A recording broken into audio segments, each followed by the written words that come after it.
Pengajaran Sabat hari ini kita punya tema yaitu rahasia kitab Wahyu Fatsal yang ke-12 terbuka.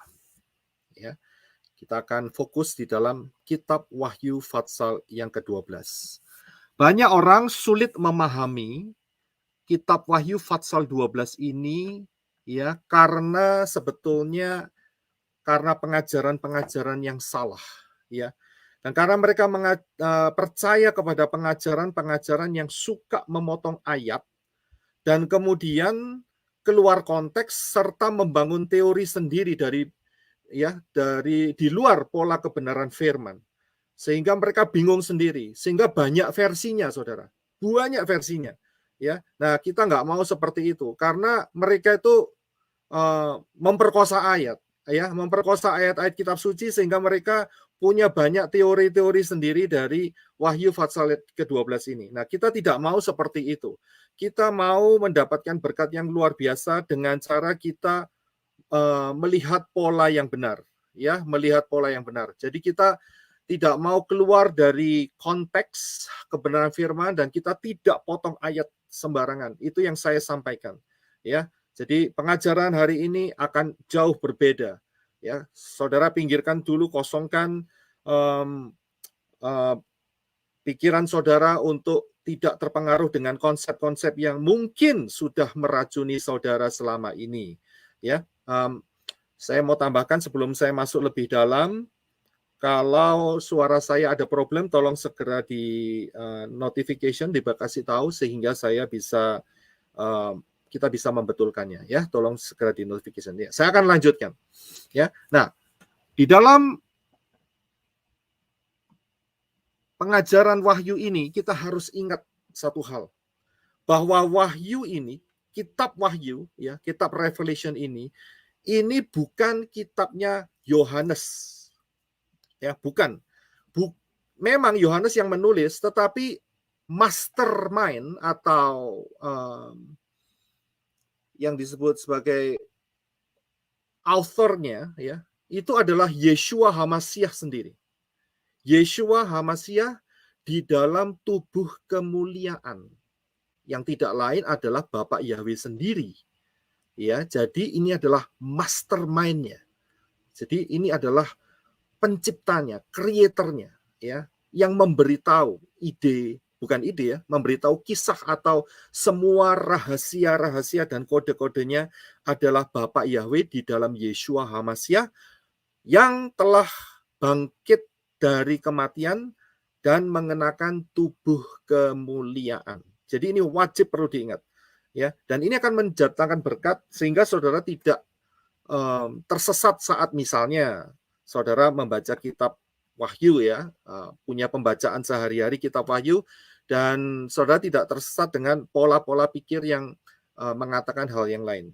Dari Wahyu Fatsal yang pertama sampai yang terakhir, ini adalah dari Yeshua HaMasyiah. Kita harus sangat-sangat paham sekali, ya. Nah, sekarang kita akan masuk. Sebelum masuk, kita akan baca terlebih dahulu. Ya, kita akan baca terlebih dahulu. Saya akan dibantu dengan saudara saya, yaitu Henok Rudi, ya, yang akan membaca. Ya, silakan Henok Rudi untuk membaca. Dan terlihatlah suatu tanda besar di langit, seorang wanita dengan berselubungkan matahari dan bulan di bawah kakinya dan mahkota 12 bintang pada kepalanya. Dan ketika mengandung dalam rahimnya, dia berteriak karena menderita sakit bersalin dan karena tersiksa pada saat melahirkan. Dan terlihatlah suatu tanda lain di langit. Dan lihatlah seekor naga merah besar yang mempunyai 7 kepala dan 10 tanduk. Dan di atas kepalanya ada 7 mahkota.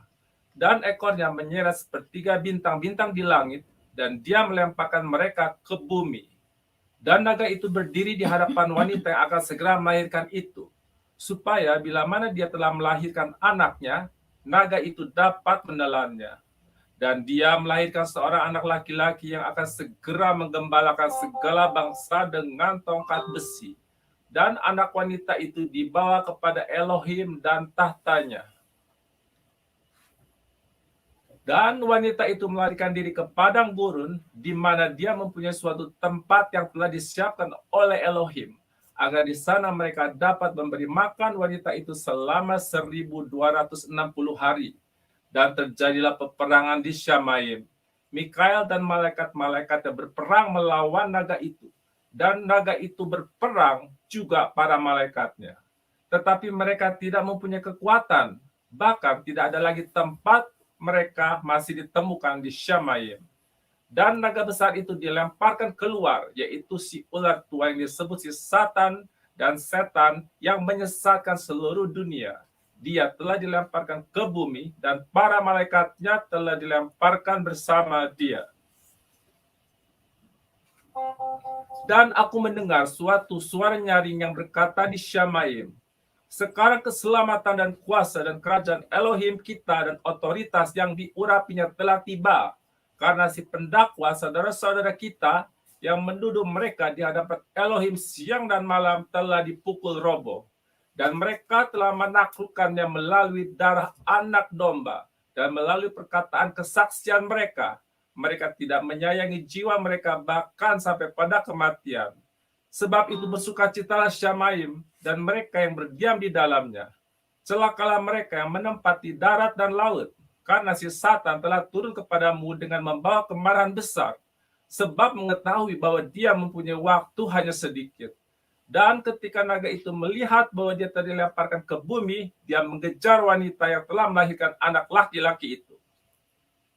Dan kepada wanita itu telah diberikan 2 sayap Raja Wali besar supaya dia dapat terbang menuju padang gurun ke tempatnya, di mana di sana dia diberi makan selama 1 masa dan 2 masa dan setengah masa jauh dari hadapan ular itu. Dan ular itu menyemburkan air dari mulutnya seperti sebuah sungai di belakang wanita itu, supaya air itu dapat membuat wanita itu hanyut. Dan bumi memberi pertolongan kepada wanita itu. Dan bumi membuka mulutnya dan menelan sungai yang naga itu telah menyemburkan dari mulutnya. Dan naga itu menjadi marah kepada wanita itu dan dia pergi untuk melakukan peperangan dengan keturunan yang tersisa, yaitu mereka yang memelihara perintah-perintah Elohim dan yang memiliki kesaksian Yeshua HaMashiach. Amin. Ya. Amin. Ya. Jadi ini yang setelah kita baca, dan ada hal-hal yang sering ditanyakan ya mengenai Wahyu Fatsal yang ke-12 ini. Saya akan berikan terlebih dahulu hal-hal yang sering ditanyakan ya, yang sering muncul di dalam pikiran-pikiran orang yang membaca Wahyu Fatsal yang 12. Yang pertama yaitu tadi kita telah membaca bahwa ada terlihat seorang perempuan ya, seorang perempuan yang bermahkotakan bintang dan berselubungkan matahari dan di kakinya ada bulan. Apakah ini sama dengan gambar yang di sebelah kanan? Ada mataharinya juga, ada bintangnya juga, dan di bawahnya ada bulan. Ya, apakah sama? Nah, nanti akan terjawab. Yang kedua, apakah anak laki-laki yang dilahirkan oleh perempuan itu adalah Yeshua HaMashiach? Ya, ini sering muncul di dalam pertanyaan-pertanyaan yang umum mengenai Wahyu Fatsal yang ke-12. Yang berikutnya adalah, bukankah setan dan malaikat-malaikatnya telah diusir dari Syamaim? Mengapa masih ada peperangan di Syamaim yang dijelaskan di dalam Wahyu Fatsal 12 ini? Ya, ini juga ditanyakan oleh Pak Jerry ya beberapa minggu yang lalu. Jadi nanti kita akan melihat sampai di sini dan kita akan bahas.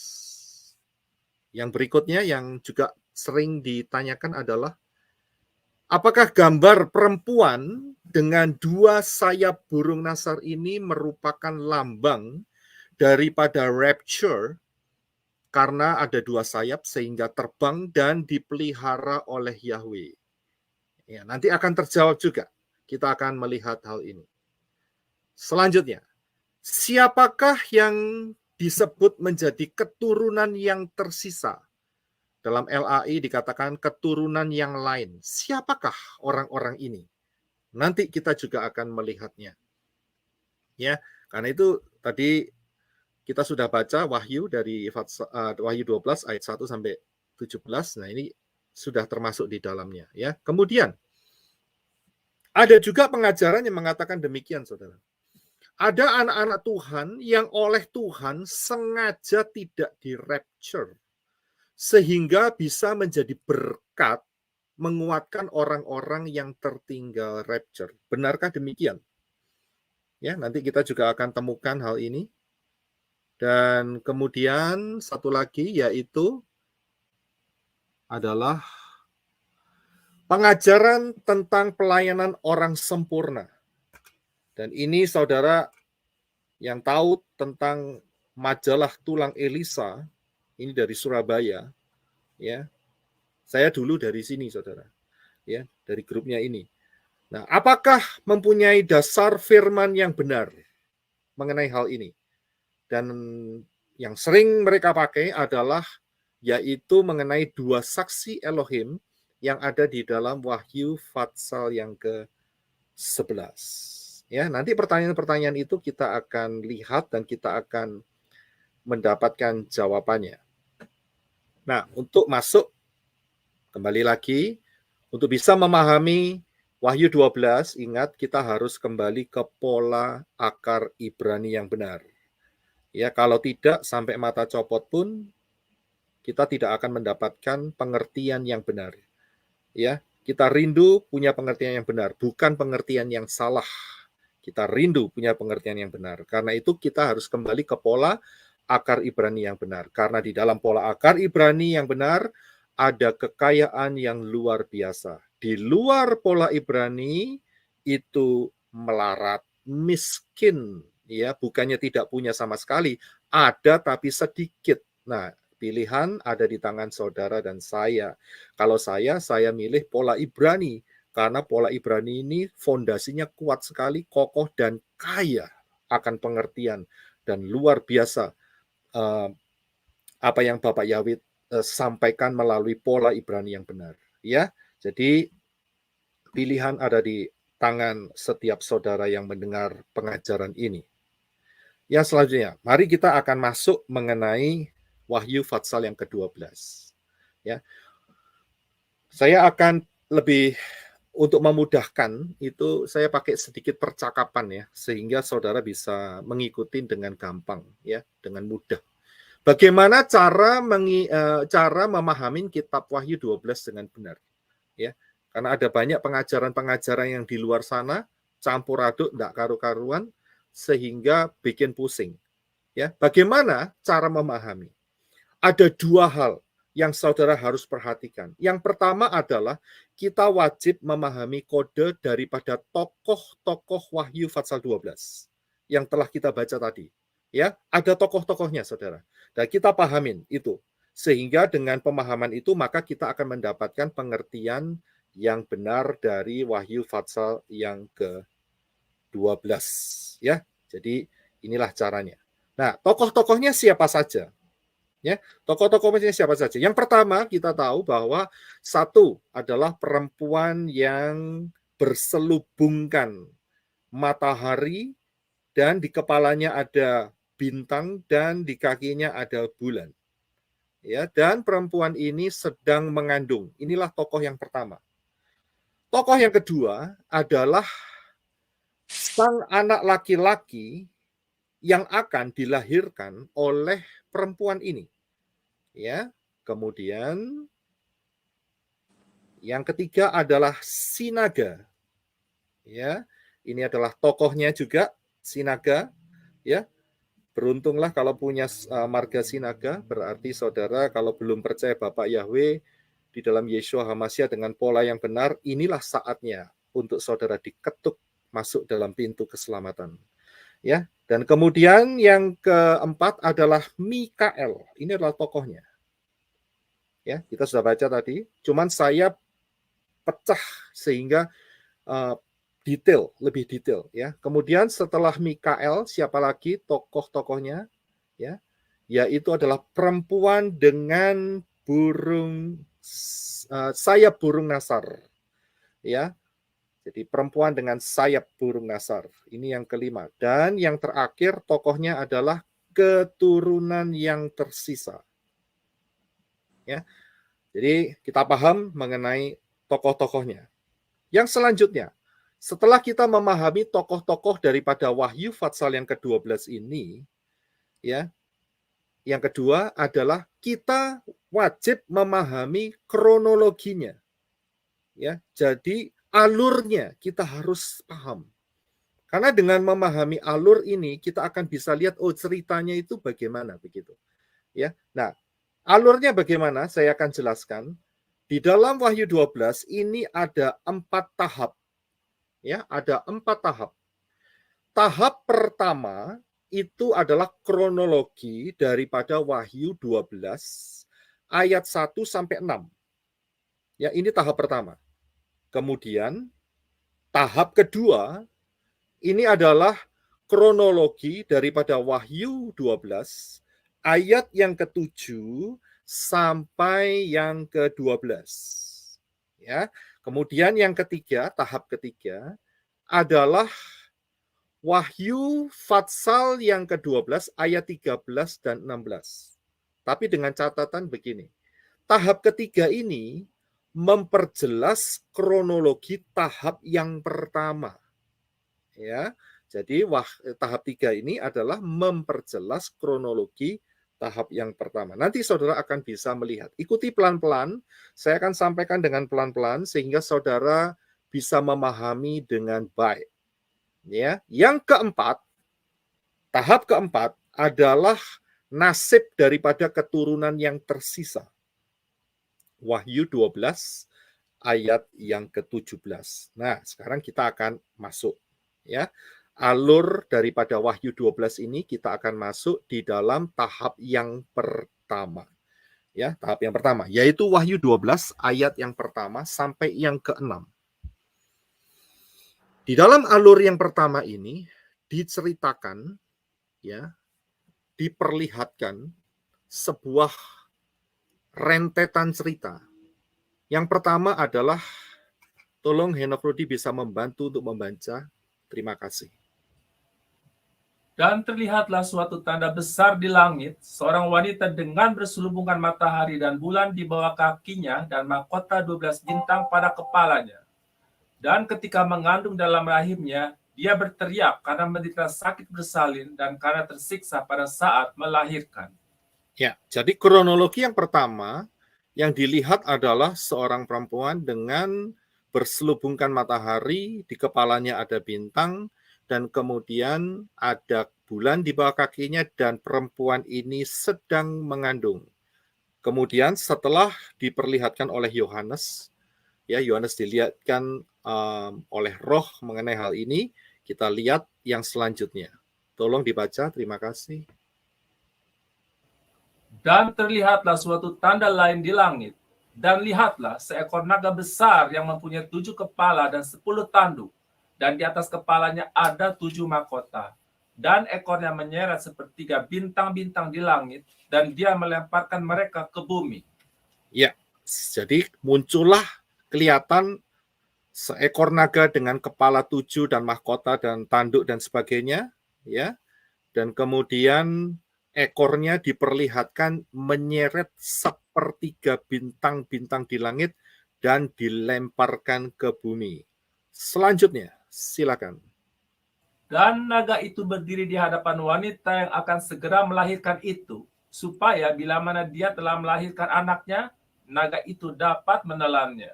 Ya, yang dilihat berikutnya adalah sang naga ini berhadapan dengan perempuan, tetapi dia menunggu kelahiran daripada anak laki-laki yang dikandung. Ya, ini adalah kronologi berikutnya. Silakan. Dan dia melahirkan seorang anak laki-laki yang akan segera menggembalakan segala bangsa dengan tongkat besi. Dan anak wanita itu dibawa kepada Elohim dan tahtanya. Ya, kemudian terlihat perempuan ini melahirkan anak laki-laki, dan anak laki-laki itu langsung diangkat ke tahta Elohim, ya. Dan di sana juga anak laki-laki ini, ya, dia diberi kuasa tongkat besi untuk memerintah bangsa-bangsa. Selanjutnya. Dan wanita itu melarikan diri ke padang gurun, di mana dia mempunyai suatu tempat yang telah disiapkan oleh Elohim, agar di sana mereka dapat memberi makan wanita itu selama 1260 hari. Ya, jadi ini adalah kronologi, terima kasih.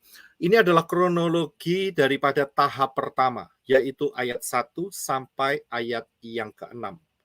Terlihat perempuan yang mengandung dengan berselubungkan matahari, bulan, dan bintang. Terlihat si naga berkepala 7 yang sedang mengincar kandungan itu. Kemudian tiba-tiba perempuan itu melahirkan anak laki-laki dan diangkat langsung ke tahta Elohim. Dan kemudian perempuan yang telah melahirkan itu, dia lari, ya, lari menuju ke satu tempat yang telah disiapkan oleh Elohim. Nah, tahap pertama ini berhenti sampai di sini, stop sampai di sini. Penglihatan ini stop sampai di sini. Kemudian kita akan masuk di dalam tahap yang kedua. Ingat ya, tadi sudah stop. Jadi saudara jangan campurkan dengan tahap yang kedua. Tahap yang pertama tadi sudah stop, selesai, ya. Sekarang kita buka lembaran baru, ya, yaitu tahap kedua. Dan tahap kedua ini kronologinya adalah Wahyu 12 ayat yang ke-7 sampai yang ke-12. Tolong silahkan dibaca Wahyu 12 ayat 7 sampai 12. Terima kasih. Dan terjadilah peperangan di Syamaim. Mikael dan malaikat-malaikatnya berperang melawan naga itu. Dan naga itu berperang juga para malaikatnya. Tetapi mereka tidak mempunyai kekuatan, bahkan tidak ada lagi tempat mereka masih ditemukan di Syamaim. Dan naga besar itu dilemparkan keluar, yaitu si ular tua yang disebut si Satan dan Setan, yang menyesatkan seluruh dunia. Dia telah dilemparkan ke bumi, dan para malaikatnya telah dilemparkan bersama dia. Ya, jadi di tahap yang kedua ini masih sebagian ya, nanti kita akan lanjutkan. Ternyata dilihatkan kepada Yohanes itu sebuah peperangan yang dahsyat, di mana Mikael beserta dengan pasukan malaikat-malaikat yang setia kepada Bapa Yahweh itu bertempur di Syamayim dan mengusir setan-setan di Syamayim. Dan mereka dilempar keluar, yaitu menuju bumi. Ya, kemudian kronologi ini dilanjutkan dengan sebuah peristiwa. Coba tolong dibaca selanjutnya. Dan aku mendengar suatu suara nyaring yang berkata di Syamaim, sekarang keselamatan dan kuasa dan kerajaan Elohim kita dan otoritas yang diurapinya telah tiba. Karena si pendakwa saudara-saudara kita yang menuduh mereka di hadapan Elohim siang dan malam telah dipukul roboh. Dan mereka telah menaklukkannya melalui darah anak domba dan melalui perkataan kesaksian mereka. Mereka tidak menyayangi jiwa mereka bahkan sampai pada kematian. Sebab itu bersukacitalah Syamaim dan mereka yang berdiam di dalamnya. Celakalah mereka yang menempati darat dan laut, karena si Satan telah turun kepadamu dengan membawa kemarahan besar, sebab mengetahui bahwa dia mempunyai waktu hanya sedikit. Ya, jadi setelah setan-setan itu, malaikat-malaikat pemberontak itu dibersihkan dari Syamayim, tiba-tiba ada suara, saudara. Ya, saudara bisa baca tadi, sudah kita baca, ya, Wahyu 12 ayat yang ke-10, ya, sampai yang ke-11 dan 12. Tiba-tiba ada suara keras. Karena setannya sudah, semua roh-roh jahat, malaikat-malaikat pemberontak, ya, itu sudah dibersihkan dari Syamayim. Tiba-tiba suara itu bergelegar begitu keluar. Nah, ya, ini adalah kronologi tahap yang kedua. Dan kemudian setelah itu stop lagi. Maksudnya adalah penglihatan daripada Yohanes dihentikan di sana. Ya. Masuklah kita di dalam tahap yang ketiga. Ya. tahap ketiga, yaitu Wahyu 12 ayat 13 dan 16. Tadi saya sudah jelaskan bahwa Wahyu 12, 13, 16, 13 sampai 16 ini memperjelas kronologi tahap yang pertama, ya. Jadi ini luar biasanya di sini Wahyu 12, ya. Tahap ketiga ini menceritakan kembali atau kelanjutannya atau memperjelas apa yang terjadi di dalam tahap yang pertama tadi, ya. Ayo kita akan lanjutkan. Silahkan tolong dibaca. Dan ketika naga itu melihat bahwa dia telah dilemparkan ke bumi, dia mengejar wanita yang telah melahirkan anak laki-laki itu. Ya, jadi saudara dapat gambarannya ya. Jadi setelah si malaikat-malaikat itu dibersihkan, yaitu malaikat-malaikat yang pemberontak itu, setan-setan Lucifer, malaikat-malaikat itu dibersihkan dari Syamayim dan dibuang ke bumi. Dikatakan di sini bahwa naga itu sadar, aku sudah ada di bumi. Apa yang dia lakukan? Barulah si naga yang adalah setan itu mengejar wanita yang telah melahirkan anak laki-laki itu. Jadi wanita ini sama ya dengan wanita yang sedang mengandung, cuman bedanya tahap pertama dia sedang mengandung, di tahap ini dia sudah melahirkan. Nah, kita akan lanjutkan.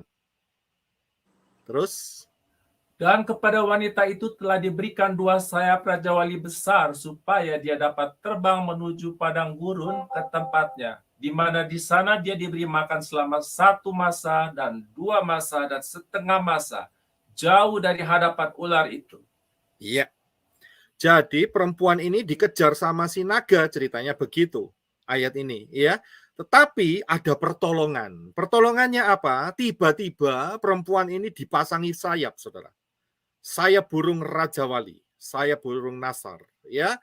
Dan kemudian dia terbang ke padang gurun dan dia dipelihara di satu tempat selama 1 masa, 2 masa, dan setengah masa. Ya, jauh dari hadapan si setan. Ya, paham ya? Ini adalah tahap ketiga. Kita akan lanjutkan tahap ketiga ini berbicara apa lagi? Silakan. Dan ular itu menyemburkan air dari mulutnya seperti sebuah sungai di belakang wanita itu, supaya air itu dapat membuat wanita itu hanyut. Dan bumi memberi pertolongan kepada wanita itu, dan bumi membuka mulutnya, dan menelan sungai naga itu telah menyemburkan dari mulutnya. Ya, kalau saudara lihat ayat ini, ayat 15-16, ini sebetulnya memperjelas apa yang telah kita baca dari tahap 3 yang sebelumnya mengenai perempuan yang diberi sayap burung Nasar. Ini hanya memperjelas tetapi dengan sudut yang berbeda. Saya perlihatkan slide-nya sehingga saudara lihat apa yang dijelaskan di dalam Wahyu 12 ayat 14 itu sebetulnya sama dengan Wahyu 12 ayat 15 dan 16. Sama, cuman bahasanya sedikit diubah.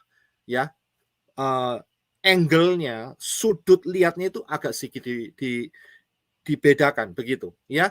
Yang di Wahyu Fatsal yang ke-12 ayat 14 itu perempuannya dikasih sayap untuk bisa menjauh daripada si naga, ya. Akan tetapi di dalam Wahyu yang di 12 ayat 15-16 itu dikatakan ada pertolongan terhadap perempuan ini sehingga jauh dari si naga, yaitu dengan cara bumi memberi pertolongan, yaitu membuka mulutnya, buminya terbelah sehingga air yang disembur oleh naga ini tidak mencelakai si perempuan.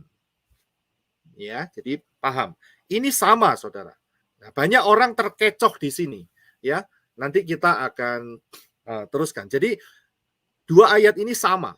Jadi yang sebelah kiri dan sebelah kanan itu sebetulnya mempunyai kekuatan yang sama, cuman angle-nya saja yang berbeda, ya. Dan kemudian kita diperlihatkan yaitu tahap yang keempat. Ini tahap yang 3 ya. Ini kemudian kita masuk di dalam tahap yang keempat, yaitu Wahyu pasal 12 ayat yang ke-17. Silakan. Dan naga itu menjadi marah kepada wanita itu, dan dia pergi untuk melakukan peperangan dengan keturunannya yang tersisa, yaitu mereka yang memelihara perintah-perintah Elohim dan yang memiliki kesaksian Yeshua HaMashiach. Ya, kita telah sampai di, terima kasih, kita telah sampai di tahap yang keempat. Tahap yang keempat adalah diperlihatkan ada keturunan yang tersisa, dan naga itu marah, dan naga itu memerangi keturunan yang tersisa itu. Ya, tetapi ada penjelasan di sini. Siapakah keturunan yang tersisa? Yaitu mereka yang memelihara perintah-perintah Elohim dan memiliki kesaksian Yeshua HaMashiach. Kalimat ini yang sering membingungkan orang. Siapakah orang-orang ini? Karena ayat ini sering dipakai orang yang mengatakan bahwa semua orang akan masuk di dalam masa 666. Ini dia. Ya, tapi nanti kita akan lihat siapakah keturunan yang tersisa ini. Ya, paham ya? Jadi itulah 4 tahap daripada Wahyu Fatsal yang ke-12. Alur daripada Wahyu Fatsal yang ke-12. Ya, nah sekarang kita akan membuka kodenya. Ya, membuka kodenya. Kode kita buka, kuncinya kita buka.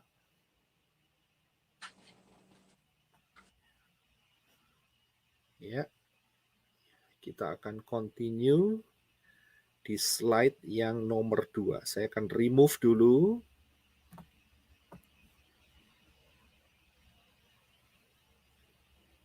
Kita masuk di slide yang nomor 2. Ya, kita buka kuncinya. Nah, kita akan lihat hal ini terlebih dahulu. Siapakah perempuan ini yang berselubungkan matahari dengan bintang-bintang di kepalanya dan bulan di kakinya? Apakah ini sama dengan yang di kanan? Karena ada pengajaran yang mengatakan ini sama.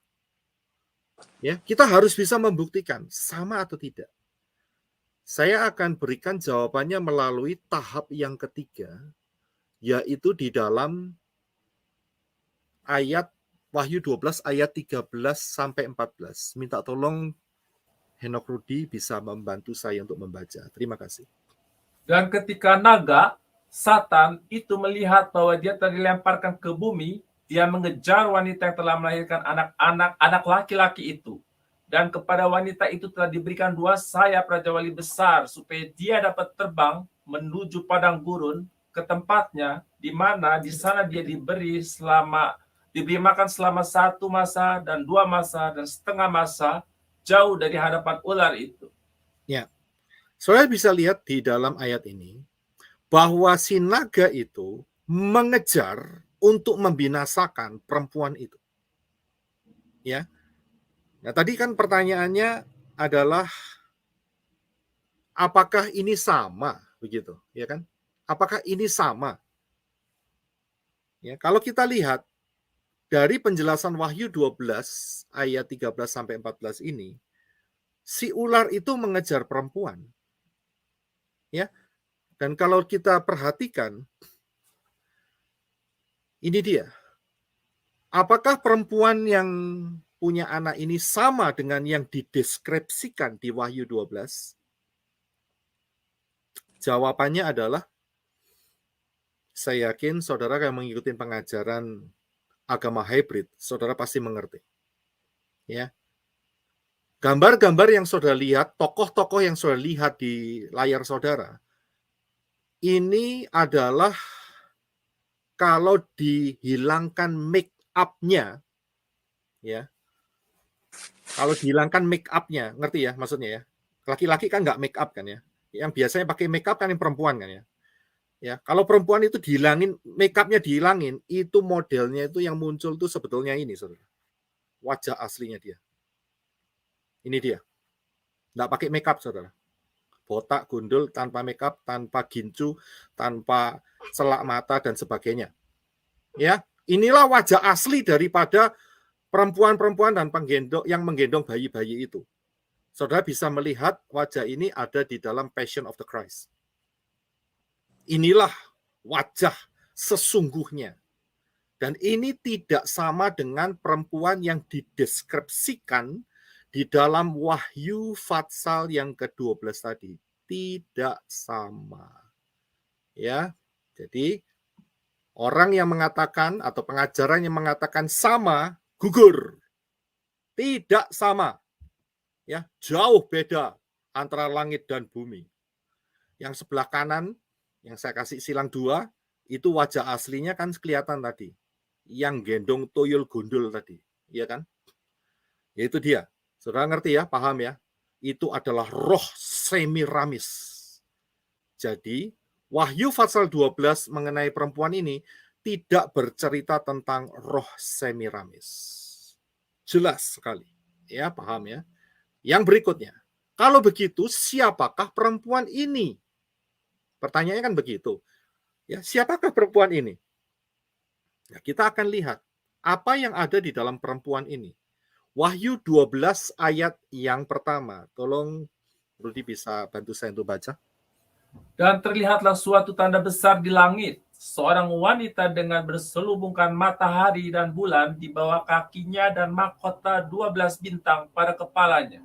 Ya, perhatikan kata matahari, bulan, dan bintang. Ini sebuah kode untuk menjelaskan siapakah perempuan yang sedang mengandung itu. Dan kalau kita lihat di satu ayat, yaitu di dalam Kejadian 37 ayat 9, kita akan temukan rahasianya. Silakan Henok Rudi. Lalu ia, Yosef, memimpikan pula mimpi yang lain yang diceritakannya kepada saudara-saudaranya. Katanya, aku bermimpi pula, tampak matahari, bulan, dan 11 bintang sujud menyembah kepadaku. Ya, dari sini ada kesamaan. Ini bukan cocokmologi, tetapi memang inilah penyingkapan rahasianya. Kode-kodenya ada di dalam kata matahari, bulan, dan bintang. Jadi kita bisa lihat bahwa perempuan ini adalah Israel. Ya, pelan-pelan ya. Israel. Perempuan ini Israel. Nah, kemudian yang berikutnya. Perempuan ini tidak sama dengan gereja. Saya harus tegaskan di sini. Karena dulu saya juga melewati hal ini, saudara. Saudara jangan berpikir tiba-tiba saya sampai di pengertian ini. Enggak. Bapak Yahweh itu nuntun saya pelan-pelan, saudara. Ya, untuk bisa mengerti hal ini. Nah, sekarang saya bagikan supaya banyak yang bisa mengerti. Ya, dulu pengertian saya juga sama. Ya, saya pikir perempuan ini gereja. Ya, gereja, tubuh. Dulu kita kan masih pakai kata Kristus ya. Tubuh Kristus itu adalah perempuan yang bersalutkan matahari, bulan, dan bintang.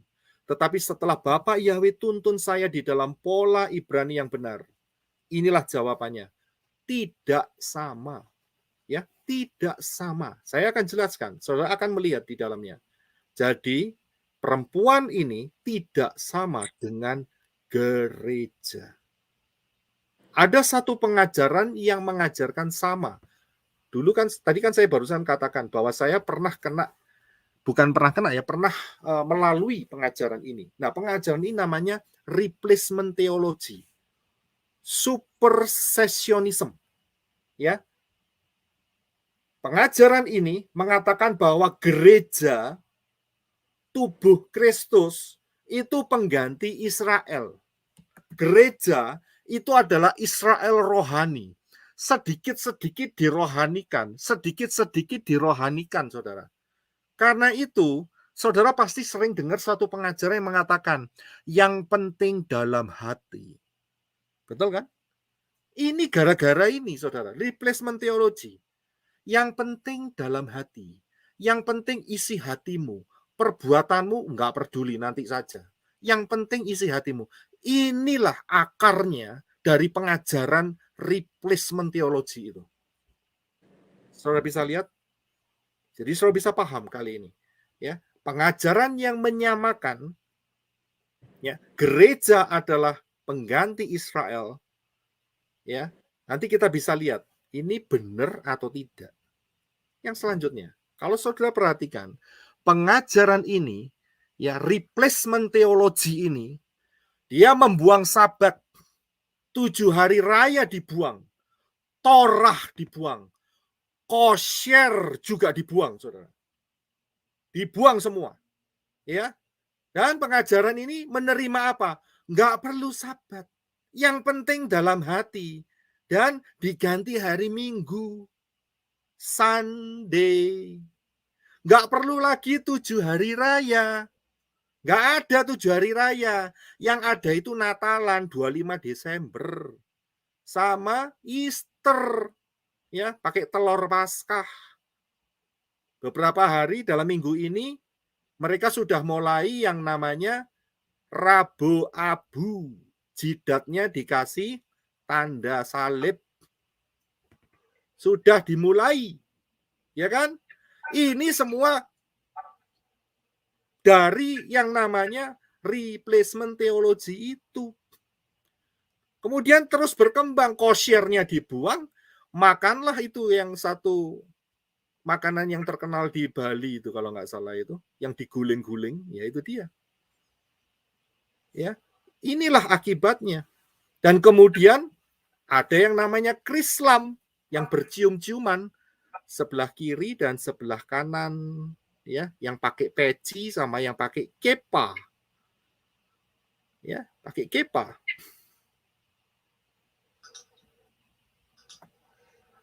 Kemudian apalagi yang bisa? Oh, Torah disingkirkan. Minta tolong ada yang bisa di-mute, terima kasih. Torah disingkirkan. Kita perbesar kasih.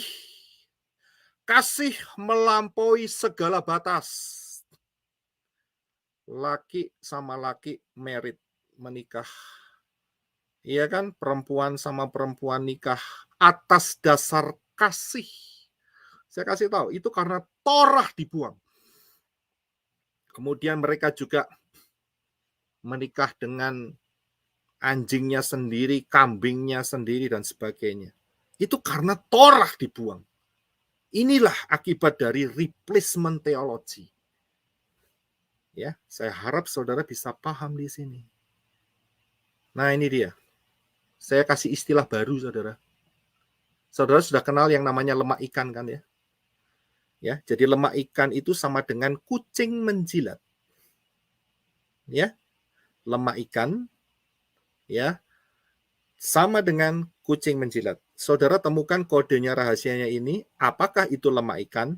Ya sudahlah, saudara sudah tahu lah lemak itu bahasa Inggrisnya apa, ikannya nggak usah diganti gitu aja. Gitu. Kemudian ya kucing juga sama, saudara.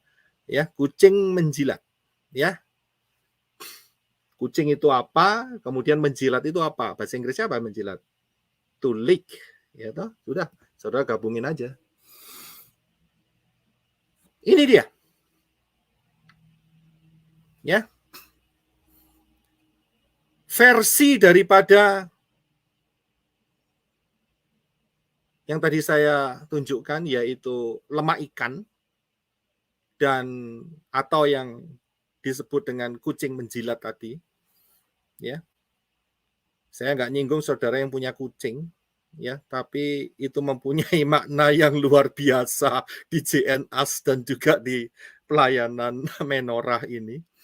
Luar biasa. Saya mau ketawa tapi ya. Kucing menjilat. Apaan sih, Pak? Kucing menjilat, kucing bahasa Inggrisnya apa? Menjilat bahasa Inggrisnya apa? Gabungkan saja. Saudara, ya. Kucing apa? Jangan rame-rame, jangan sampai, ya udah stop. Jangan sampai ya udah tulis aja di kertas, nanti bisa dibaca apa itu ya. Kucing bahasa Inggrisnya apa? Ya. Ya, bahasa Inggrisnya menjilat itu to lick, ya kan? Ya, udah gabungin aja, sudah. Ngerti kok. Kan jenius pinter-pinter, ya kan? Jenius pinter-pinter. Oke, next. Inilah, saudara lihat ya, di dalam versi lemah ikan itu ada 10 hukum Elohim, saudara. Ada. Tapi saudara perhatikan, saya kasih ya, ini dia. Perbedaannya. Yang sebelah kiri itu adalah, ya, berikut ini merupakan teks resmi dari 10 perintah apem yang digunakan oleh gereja titik-titik sebagai pedoman, ya kan? Saudara perhatikan, yang sebelah kiri, dia punya 10 loh. Tapi perhatikan, yang di sebelah kanan itu yang asli, saudara. Yang dari ALT 3. Ya, yang sebelah kanan enggak punya nama, cuman pakai kata Tuhan. Yang sebelah kiri ya, yang sebelah kiri yang punya mereka ya, yang sebelah kanan punya kita, jelas, akulah Yahweh. Luar biasa, manis sekali. Akulah Yahweh. Dahsyat. Ini yang aku mau perintahkan kepadamu. Tapi yang sebelah kiri nggak berani, saudara. Pakai kata Tuhan, ya, dan dibalik hantu, ya kan? Nah, itu dia. Nah, kalau saudara lihat sama-sama 10-nya, saudara. Perhatikan. Yang nomor 3 sebelah kiri ditulis kuduskan hari Tuhan. Ya.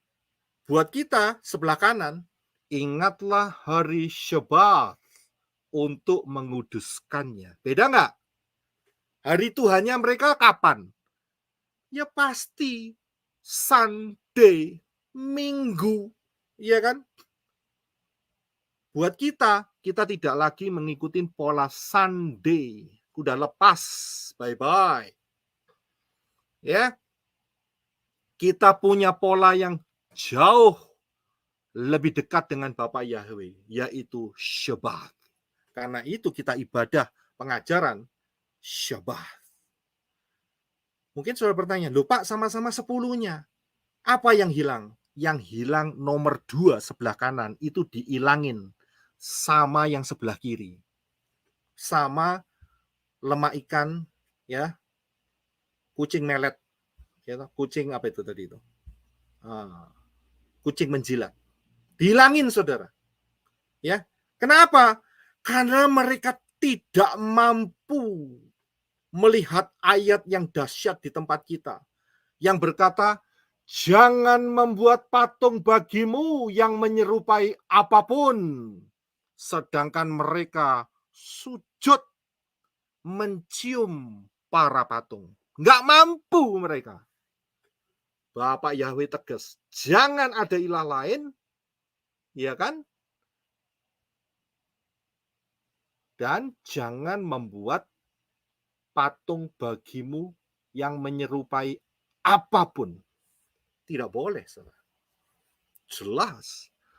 Punya kita ini betul-betul genuine. Punya mereka, ingat, di dalam kitab Daniel dikatakan bahwa mereka mengubah waktu dan hukum. Ini dia. Waktu dirubah. Mereka tidak lagi Syabat, tetapi mereka tuliskan yang sebelah kiri, kuduskan hari Tuhan. Minggu. Dirubah enggak waktunya? Dirubah. Hukumnya dirubah? Iya dirubah. Yang nomor 2 dihilangin. Kenapa? Supaya mereka bisa membuat laku patung-patung mereka. Paham di sini ya? Inilah akibat daripada yang tadi saya sebutkan, yaitu pengajaran replacement teologi. Karena itu pengajaran replacement teologi itu sesat. Selesai. Jangan pernah diikutin. Siapa yang mendengar hari ini, yang mendengar ini bukan cuma JNAS dan juga pelayanan menor yang ada di sini. Ini adalah orang-orang yang mempelai Yeshua HaMashiach yang luar biasa. Yang di luar sana saya mau bicara. Ya, supaya firman ini membuka mata roh saudara untuk tidak mengikuti pola yang salah. Apa akibatnya? Nanti kita akan lihat selanjutnya. Selanjutnya, ya, continue. Ya, berarti kita harus masuk ke nomor yang ketiga. Ya, mungkin bisa dibantu saya untuk sebentar ya.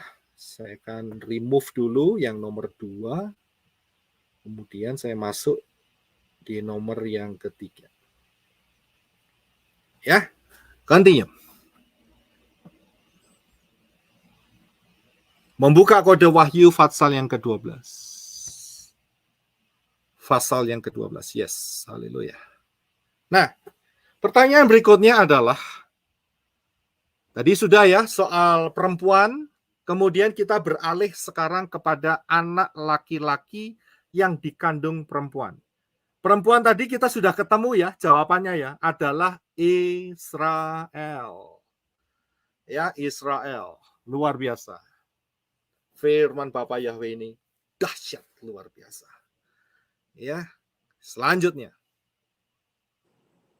Siapakah anak laki-laki yang dikandung oleh perempuan atau Israel?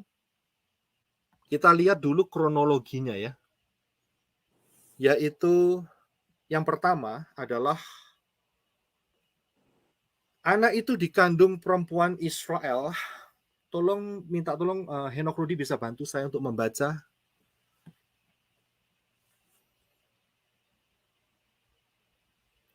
Suaranya nggak muncul. Mungkin mic-nya belum di on. Henok Rudi. Oke. Anak itu dikandung perempuan atau Israel. Dan ketika mengandung dalam rahimnya, dia berteriak karena menderita sakit bersalin dan karena tersiksa pada saat melahirkan. Iya. Jadi anak itu pertama masih di dalam fase kandungan. Kemudian fase yang kedua adalah, silakan tolong dibaca. Anak itu dikandung perempuan atau Israel, si naga atau Satan tidak mengincar Ayatnya saja. perempuan. Ayatnya saja yang di bawah. Ayatnya saja. Dan naga atau Satan itu berdiri di hadapan wanita yang akan segera melahirkan itu. Ya, lihat ya. Targetnya itu bukan perempuan, tetapi kandungannya. Ya, bayi yang dikandung. Kemudian kita lihat yang berikutnya kronologinya. Silakan. Yang mana di atas? Supaya bila mana dia telah melahirkan anaknya, naga atau Satan itu dapat menelannya.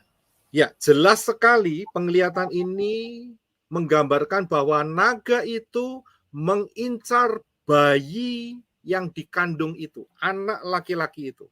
Jelas sekali ayatnya, ya. Terus kemudian apa yang terjadi? Ayatnya saja dibaca. Setelah itu kronologi untuk anak ini adalah yang sebelah kanan. Dan dia melahirkan seorang anak laki-laki yang akan segera menggembalakan segala bangsa dengan tongkat besi. Dan anak wanita itu dibawa kepada Elohim dan tahtanya. Ya, jadi tiba-tiba anak itu dilahirkan dan dengan segera, secepat mungkin, ya, secepat kilat, anak itu langsung dibawa ke tahta Elohim. Begitu. Ini adalah kronologi daripada anak yang dilahirkan oleh perempuan atau Israel. Nah, ada pengajaran di luar sana yang mengajarkan bahwa anak laki-laki itu adalah Yeshua HaMashiach. Oh, saya sering, apalagi di Amerika ini, ya, pengajarannya santer banget mengenai ini. Dan selalu kalau mereka ketemu dengan anak laki-laki yang dibawa ke tahta Elohim, mereka selalu berkata inilah Yeshua HaMashiach. Kita coba lihat, apa benar demikian? Kita melihat dari kronologi tahap pertama, ya, kita lihat. Silakan tolong dibaca. Dan dia melahirkan seorang anak laki-laki yang akan segera menggembalakan segala bangsa dengan tongkat besi. Dan anak wanita itu dibawa kepada Elohim dan tahtanya. Dan wanita itu melarikan diri ke padang gurun, di mana dia mempunyai suatu tempat yang telah disiapkan oleh Elohim, agar di sana mereka dapat memberi makan wanita itu selama 1260 hari atau 3,5 tahun. Ya, inilah kronologi yang akan menjelaskan siapakah anak laki-laki itu. Tapi pelan-pelan ya, supaya betul-betul saudara paham. Karena pengajaran di luar sana, mereka mengatakan itulah Yeshua HaMasyiah. Coba kita akan lihat dengan sebuah percakapan. Ya, percakapannya begini, saya akan bacakan ya. Apakah setelah Yeshua HaMasyiah naik ke Syamayim yang terjadi hampir 2000 tahun yang lalu, kemudian Israel lari ke padang gurun selama 1260 hari atau 3,5 tahun karena dikejar-kejar Satan. Jadi saat Yeshua HaMasyiah naik ke Syamayim, ingat ya,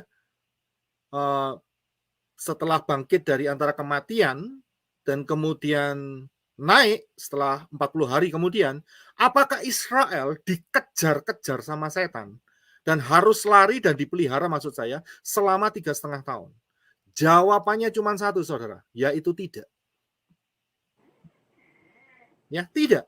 Karena Israel sampai saat itu, saat kenaikan Yeshua HaMasyiah sampai hari ini, ada hampir 2000 tahun sudah.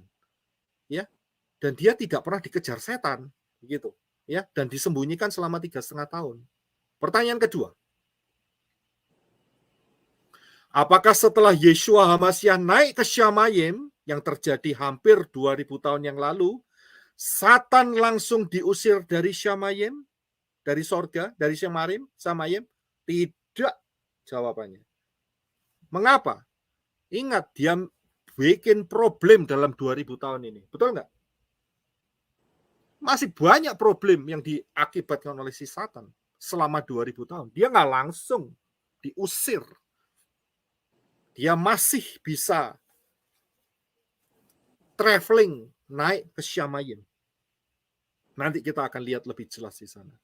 Nah, dari hal ini kita bisa simpulkan bahwa anak laki-laki itu bukan menggambarkan Yeshua HaMasyiah. Bukan. Kalau begitu, siapakah anak laki-laki itu? Yang dilahirkan, yang langsung diangkat naik ke tahta Elohim, yang dilahirkan oleh Israel. Saya akan berikan melalui gambar-gambar ini. Perhatikan nasib daripada perempuan yang telah melahirkan anak laki-laki. Ingat ya, tadi kan perempuannya lagi mengandung kan ya. Kemudian setelah itu melahirkan kan. Ya, kita kan dalam proses yang di tengah ini. Nah, setelah melahirkan ini, apa yang diterima oleh sang perempuan ya, yang telah tidak ada bayinya lagi di perutnya, begitu. Ya. Nah, kita akan lihat yaitu dengan sebuah pertanyaan, beberapa pertanyaan.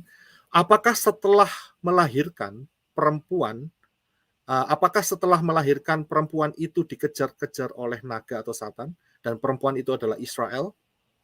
Ya, setelah melahirkan, tadi kan gambarannya setelah melahirkan, ya, dia dikejar oleh Satan.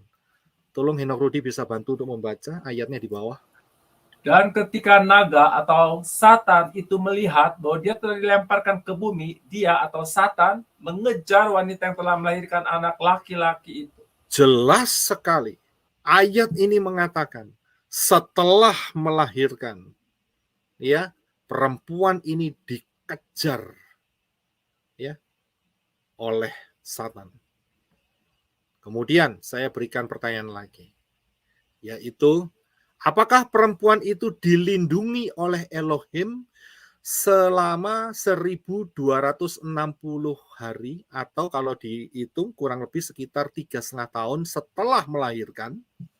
Jawabannya adalah ya. Tolong dibaca yang sebelah kiri terlebih dahulu. Dan wanita itu melarikan diri ke padang gurun, di mana dia mempunyai suatu tempat yang telah disiapkan oleh Elohim, agar di sana mereka dapat memberi makan wanita itu selama 1260 hari atau 3,5 tahun. Bahkan di dalam Wahyu 12 ini diulangi 2 kali. Perhatikan, hati-hati kalau satu fatsal diulangi 2 kali, kita Harus betul-betul memperhatikan. Kalau firman itu ngomong sekali aja kita harus memperhatikan. Kalau sampai diulangin 2 kali, itu berarti Bapak Yahweh ingin betul-betul kita ini ngerti akan hal ini. Perhatikan ayat yang sebelah kanan. Coba tolong dibaca. 2 kali diulangin. Ya, 3,5 tahun ini. Silakan. Dan kepada wanita itu telah diberikan 2 sayap Raja Wali besar, supaya dia dapat terbang menuju padang gurun, ke tempatnya, di mana di sana dia diberi makan selama 1 masa dan 2 masa dan setengah masa, atau 3,5 tahun, jauh dari hadapan ular atau Satan itu. Iya.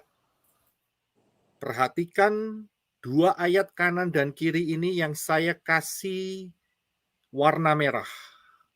Yang sebelah kiri adalah 1260 hari, dan yang kanan adalah 1 masa, 2 masa, dan setengah masa. Perhitungannya sama, 3,5 tahun. Yang di sebelah kanan, 1 masa, 2 masa, dan setengah masa, ini sering dipergunakan oleh kitab Daniel. Ya, lihat. 2 kali di dalam satu fatsal, Bapak Yahweh menyatakan mengenai 3,5 tahun. Ini kita harus betul-betul perhatian, saudara. Ini serius sekali. Ya, jadi jawabannya adalah ya. Nah, karena itu, siapakah anak itu, anak laki-laki itu, yang diangkat ke tahta Elohim? Jawabannya tidak lain adalah ini dia. Para mempelai Yeshua HaMasyiah yang dirapture. Jawabannya cuma satu, saudara. Tidak ada yang lain. Anak laki-laki itu adalah para mempelai Yeshua HaMasyiah yang dirapture. Karena itu saya angkat tangan. Saya mau dirapture. Saudara mau di-rapture, saudara bisa melambaikan tangan saudara di screen. Yes, haleluya. Haleluya. Ya, saya terangkat. Inilah anak laki-laki itu. Inilah gambaran daripada anak laki-laki itu. Yeshua adalah kepala kita. Sudah diangkat, sudah terangkat. Bukan diangkat ya, sudah naik ke Syamayim 2000 tahun yang lalu. Inilah kita, yaitu para mempelai Yeshua HaMasyiah. Saudara dan saya yang saat ini ada di dalam anugerah Bapak Yahweh, kita akan terangkat. Saya akan berikan yang lebih tajam ya setelah ini ya. Perhatikan ini. Ayat ini kita akan baca terlebih dahulu. Sebelum masuk yang lebih tajam. Saya akan bacakan, perhatikan Wahyu 12 ayat 5. Dan dia melahirkan, perempuan itu ya, Israel, melahirkan seorang anak laki-laki yang akan segera menggembalakan segala bangsa dengan tongkat besi. Kapan itu? Yaitu saat kedatangan Yeshua HaMasyiah. Perang Armageddon nomor 2 sebelah kanan. Dan dikatakan anak wanita itu dibawa kepada Elohim dan tahtanya. Untuk apa? Untuk pesta kawin anak domba. Luar biasa. Sudah bisa lihat yang nomor 1, saya kasih warna ungu ayatnya yang di atas. Kemudian yang merah, ya, anak laki-laki yang segera mengembalakan segala bangsa, itu yang nomor 2. Memerintah bersama Yeshua HaMasyiah dalam kerajaan 1000 tahun. Saudara dan saya, sang mempelai-mempelai Yeshua HaMasyiah, ini adalah VVIP, very very important person. Luar biasa. Saudara dan saya yang telah dibalut oleh darah Yeshua HaMasyiah, yang telah menerima meterai kepemilikan, dibaptis di dalam nama Yahweh, nama Yeshua HaMasyiah dan Ruah Yahweh Elohim. Saudara dan saya di hadapan Bapak Yahweh diberi kesempatan VIP masuk di dalam pesta kawin anak domba. Tidak selesai sampai di sana. Rencana Yeshua, ayo turun untuk memerintah bumi selama 1000 tahun. Dahsyat tidak? Saya sangat kagum dengan pola Ibrani.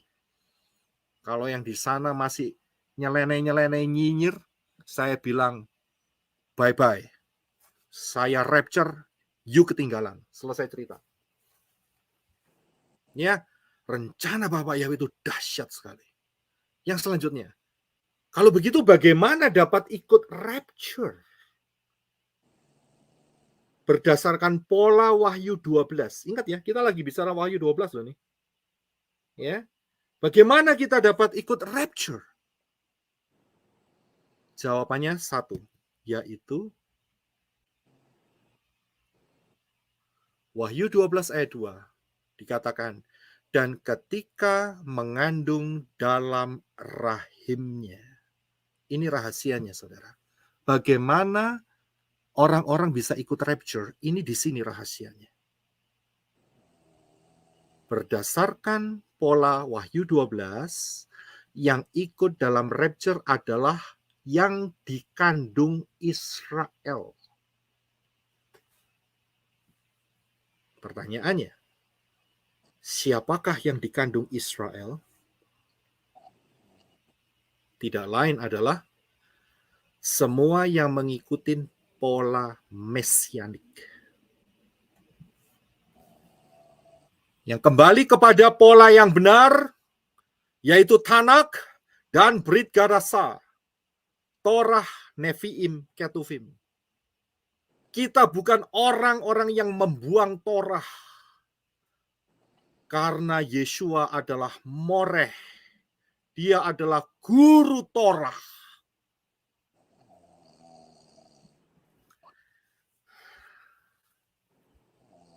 Saudara bisa melihat dalam hal ini?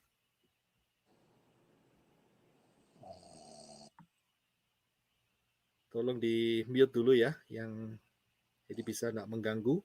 Make sure saudara mute. Ya, paham di sini?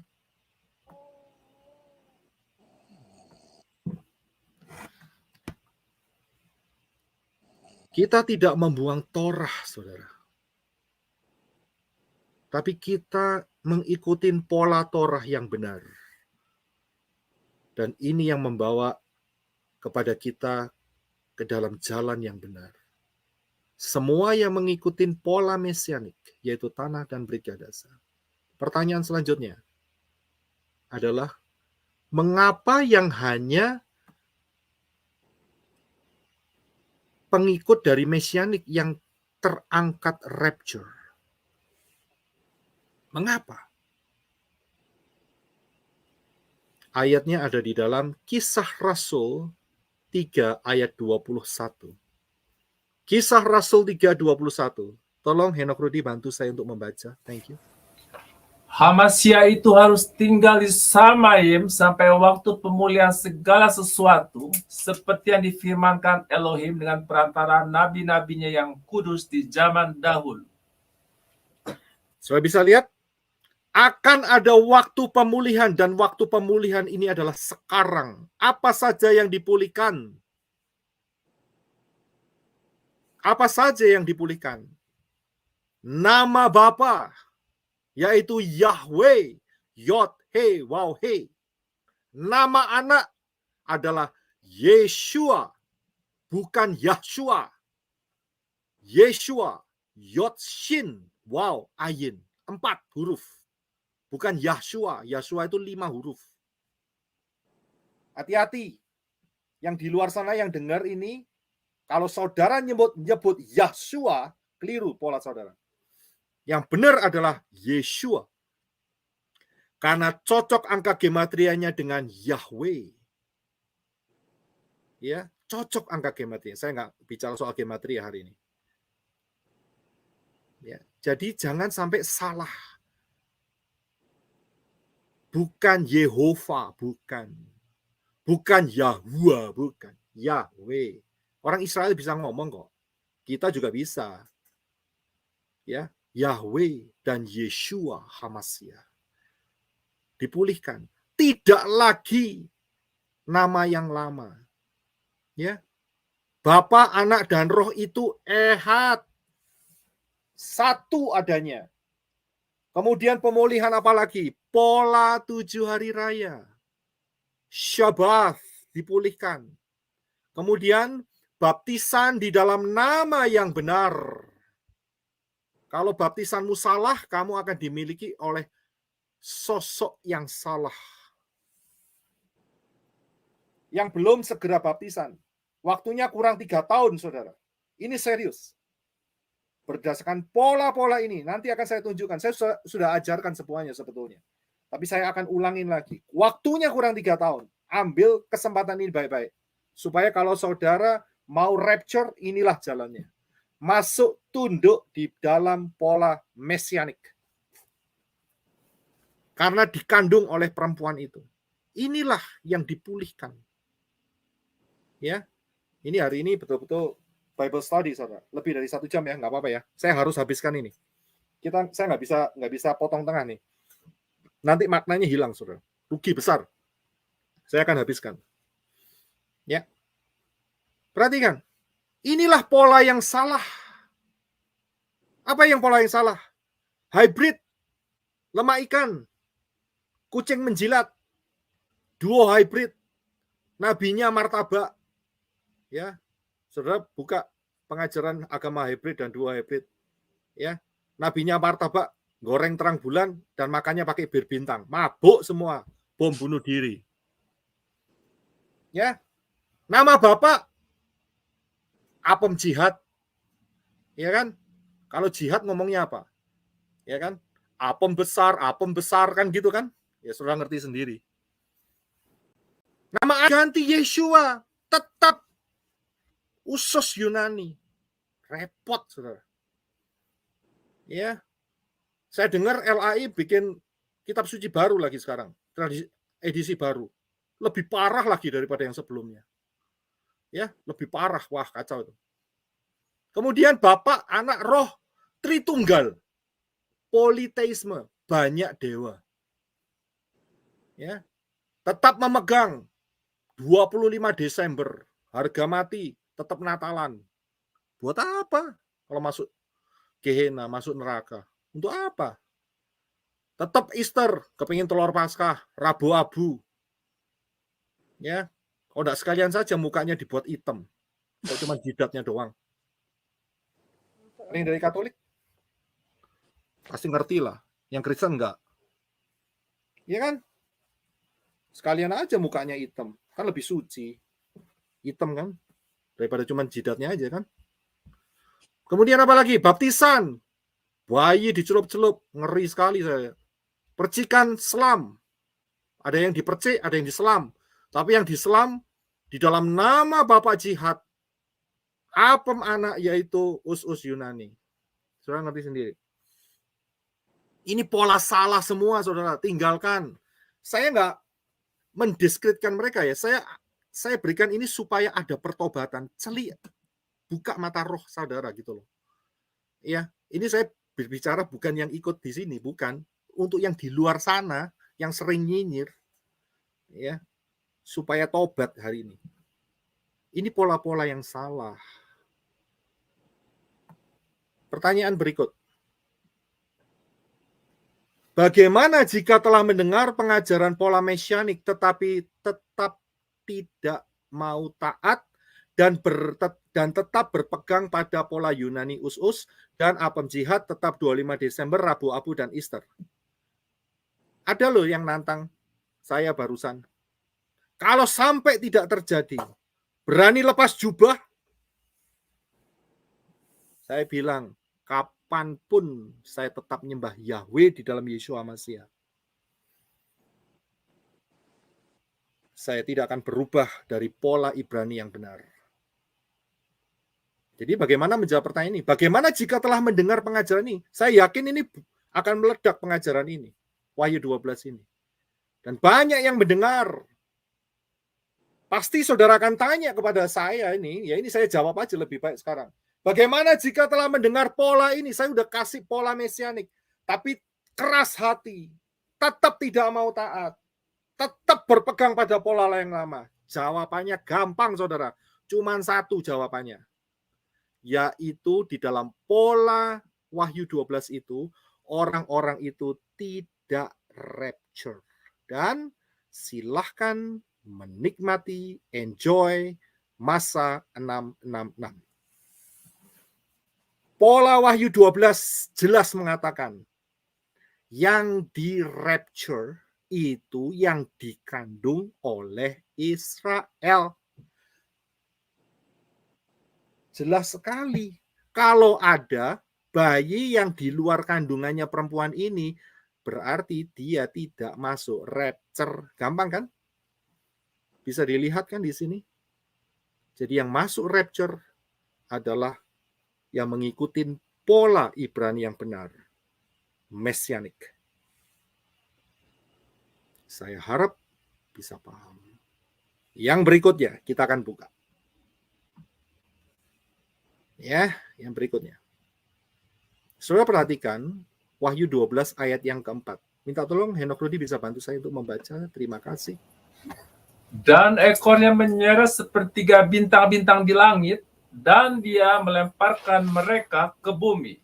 Ya, kita sekarang akan fokus kepada bintang-bintang. Ya, yang diseret oleh ekornya si ular ini, si naga ini, si setan ini. Apa bintang-bintang itu? Siapakah sepertiga bintang-bintang ini?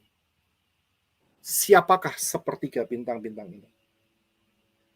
Kita sering mendengar di sana, dulu di luar sana, sepertiga bintang itu adalah para malaikat yang mengikuti jejak grup malaikat pembawa terang, Lucifer, Hilal, dan Sakar. Itulah yang sering kita dengar di sana. Malaikat-malaikat di Syamayim diambil sepertiga, itu sering di situ. Tapi apakah benar demikian? Itu unknown, tetapi inilah yang bisa kita lihat di dalam pola Wahyu 12. Yaitu di dalam Kitab Daniel 12 ayat yang ketiga. Tolong dibaca, Kitab Daniel 12 ayat yang ketiga. Dan orang-orang bijaksana akan bercahaya seperti cahaya cakrawala. Dan yang telah menuntun banyak orang kepada kebenaran seperti bintang-bintang, tetap untuk selama-lamanya. Perhatikan ayat ini baik-baik. Orang yang menuntun, ya, yang menuntun orang lain kepada kebenaran itu seperti bintang-bintang. Kebenaran ini adalah kebenaran pola Ibrani yang benar, bukan pola Yunani. Ya, siapa yang memberitakan ini? Tidak lain adalah mempelai Yeshua HaMashiach, saudara dan saya. Kita itu adalah bintang-bintang di hadapan Bapa Yahweh. Sesuai dengan Daniel 12 ayat yang ketiga. Tapi saudara perhatikan, ini sebuah peringatan, warning yang sangat besar. Mengapa? Perhatikan, daripada Wahyu 12 ayat 4b dikatakan, dan Satan itu, naga itu, berdiri di hadapan wanita itu yang akan segera melahirkan. Supaya apa? Tujuannya apa? Bila mana ia telah melahirkan anaknya, Satan itu, naga itu, Satan itu dapat menelannya. Nelan siapa? Menelan sang anak yang dilahirkan. Bukan menelan ibunya. Bukan menelan perempuan. Yang ditarget adalah bayi itu. Tadi kan kita sudah lihat. Bayi itu adalah siapa? Mempelai Yeshua HaMashiach. Inilah warning. Di dalam zaman akhir ini, sepertiga anak-anak Bapak Yahweh akan murtad. Hati-hati, saudara. Jangan sampai ini kena di antara kita. Saya sudah melihat beberapa kasus. Dan saya juga melihat yang saya baptis murtad, saudara. Saya bilang yang murtad rugi sendiri. Namanya murtad tidak masuk pengangkatan. Beberapa yang sudah saya baptis, saya harus kasih tahu. Mereka kembali ke pola us-us Yunani. Kenapa? Karena mereka kena ekornya naga. Ini sebuah fenomena yang harus kita perhatikan baik-baik. Jangan sampai ada yang murtad. Karena ini sudah diperlihatkan di dalam Wahyu Fatsal yang ke-12. Dulunya percaya akan Yahweh. Tiba-tiba sekarang tidak mau menyebut Yahweh. Menyebutnya Hashem. Atau cuman Adonai, Bapa, begitu saja. Dulunya cinta dengan nama Yeshua. Tapi kena pengajaran jadi Yahshua. Hati-hati, saudara. Saya kasih tahu gambaran ini ya. Naga ini menjatuhkan pakai ekor. Nggak pakai mulut, saudara. Pakai ekor. Ekor itu apa? Ekor itu pikiran. Pola pikir. Pengajaran-pengajaran. Itu ekor. Kecil tapi mematikan. Hati-hati. Hati-hati. Jangan sampai rencana Bapak Yahweh. Pengangkatan untuk orang itu gagal. Gara-gara kena pengajaran yang kelihatannya benar tapi palsu. Dulunya berapi-api nama Yahweh, hilang jadi Hashem. Kena dia, kena Talmud. Dulunya percaya Yeshua. Akhirnya dilihat, loh, ujung-ujungnya tetap pakai us-us. Kena rohnya yang namanya LAI. Hati-hati.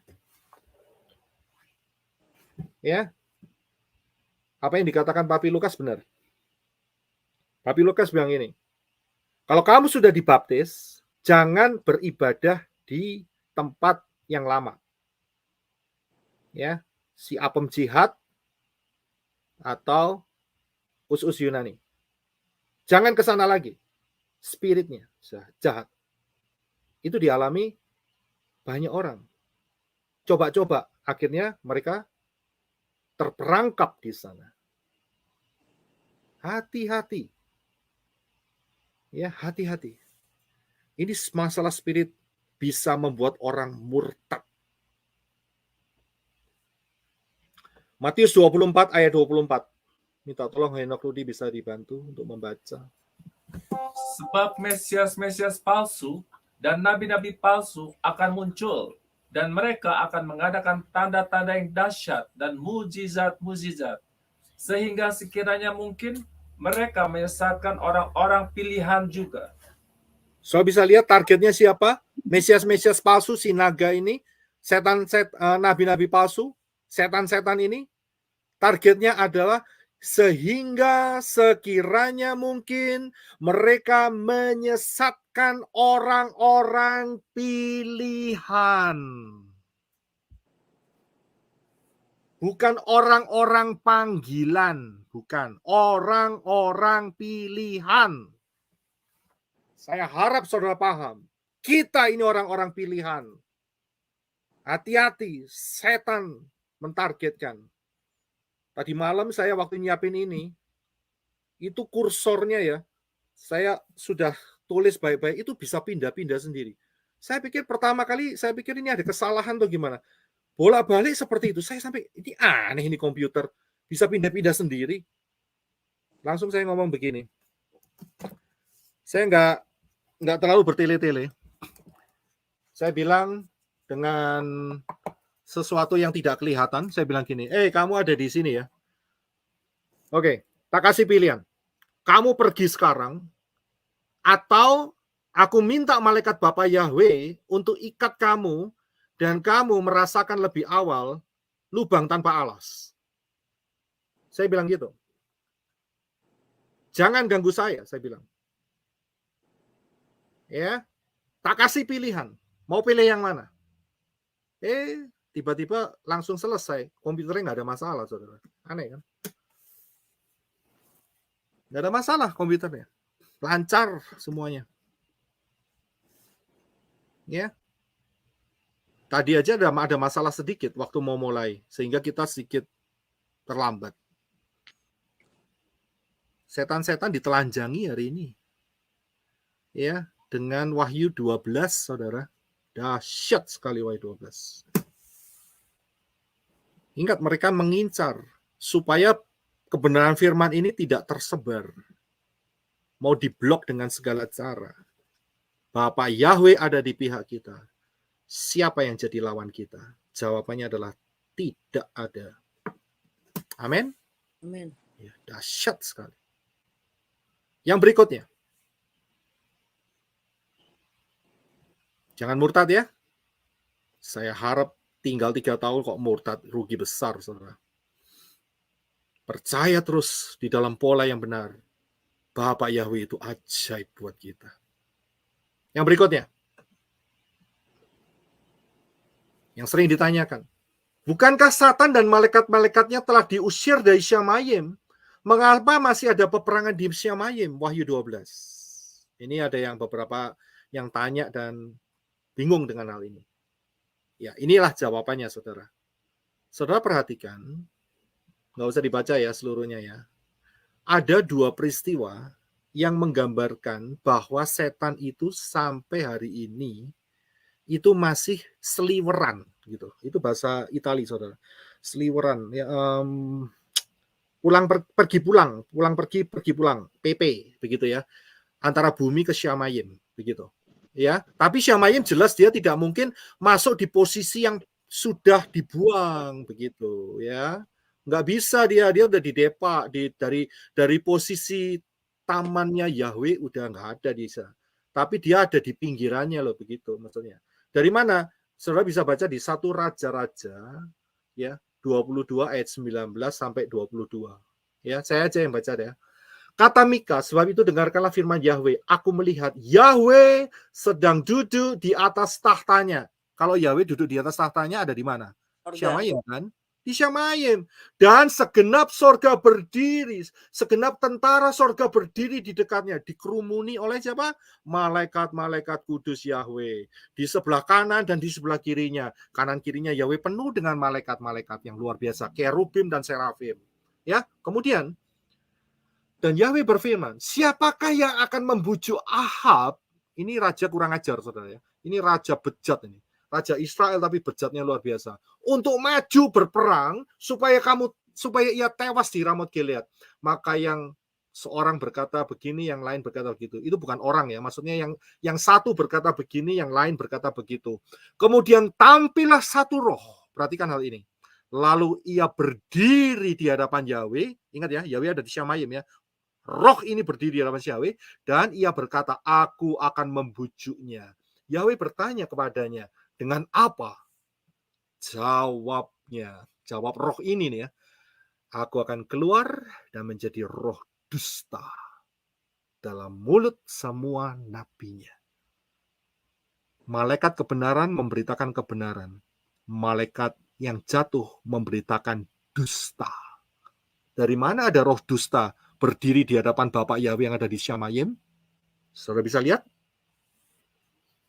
Jadi, setelah malaikat itu dibuang, tetapi mereka tetap ada akses untuk ke Syamayim, tapi levelnya terbatas. Yang selanjutnya ada di dalam kitab Ayub. Ini yang terkenal. Yaitu dikatakan 2 kali loh peristiwa ini. Yang satu Ayub 1, yang kedua Ayub 2. Saya ambil salah satu aja. Ayub 1. Pada satu hari datanglah anak-anak Elohim menghadap Yahweh. Dan di antara mereka datang juga Satan. Wow. Ya, anak-anak Elohim datang menghadap Yahweh. Yahweh ada di mana? Di Syamayim. Ya kan? Tapi dijelaskan di sini, di antara mereka ada Satan, saudara. Berarti Satannya juga ikut ke Syamayim. nyelinap di tengah-tengahnya Bene Elohim. Mengenai anak-anak Elohim ini, saudara cari di JNAS di tempatnya Pak Yosef Aditya mengenai Syamayim kalau nggak salah. Iya, mengenai Syamayim, mengenai Bene Elohim. Itu jelas di sana, saya nggak perlu menjelaskan lagi. Anak-anak Elohim ini sering diartikan oleh replacement theology itu adalah gereja. Ngawur, saya bilang. Bukan, ini adalah malaikat-malaikat Yahweh. Ya, saudara bisa melihat di pengajarannya Pak Yosef Aditya. Ya, jadi paham di sini? Jadi sampai hari ini setan tuh masih berkeliaran, pulang pergi, ya. Dan dikatakan di sini, saya lanjutkan dikit ya. Dan bertanyalah Yahweh kepada Satan, dari mana engkau? Jawab Satan kepada Yahweh, dari perjalanan mengelilingi dan menjelajahi bumi. Satan itu tidak maha hadir. Yahweh itu maha hadir. Saya di Amerika di sini, ya, saudara yang ada di Indonesia merasakan hadirat Yahweh. Itulah ehad, saudara. Setan kagak. Setan hanya keliling, ya. Entah dia naik sepeda atau naik bemo atau naik ojek, saya nggak tahu. Pokoknya keliling dia. Saudara bisa paham di sini? Paham. Ya, bagaimana luar biasanya Bapak Yahweh kita. Jadi, nah saya akan lihatkan yang selanjutnya. Nah, perhatikan bagian yang saya berikan ini. Jadi saat rapture, saat saudara dan saya di rapture, ya, mempelai Yeshua HaMashiach itu sudah nggak ada lagi di bumi. Dan setan tidak lagi punya pekerjaan untuk menuduh. Tadi kan nyanyiannya begitu tadi, yang di atas. Wahyu 12. Dia adalah penuduh saudara-saudara. Tidak ada lagi yang mau dituduh. Dia sudah nggak ada lagi tugasnya, pekerjaannya. Karena itu dia diperangi oleh Mikael, dibuang ke bumi. Karena kita sudah diangkat. Kenapa sekarang si setan masih ada di sana? Karena kita belum terangkat. Kita akan terangkat dalam waktu dekat.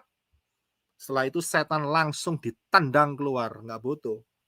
Loh, setelah itu apakah setan tidak menuduh? Saya akan buktikan. Melalui firman, pola Ibrani yang benar, setan tidak lagi punya kesempatan untuk menuduh manusia. Perhatikan penjelasannya ini. Banyak orang nggak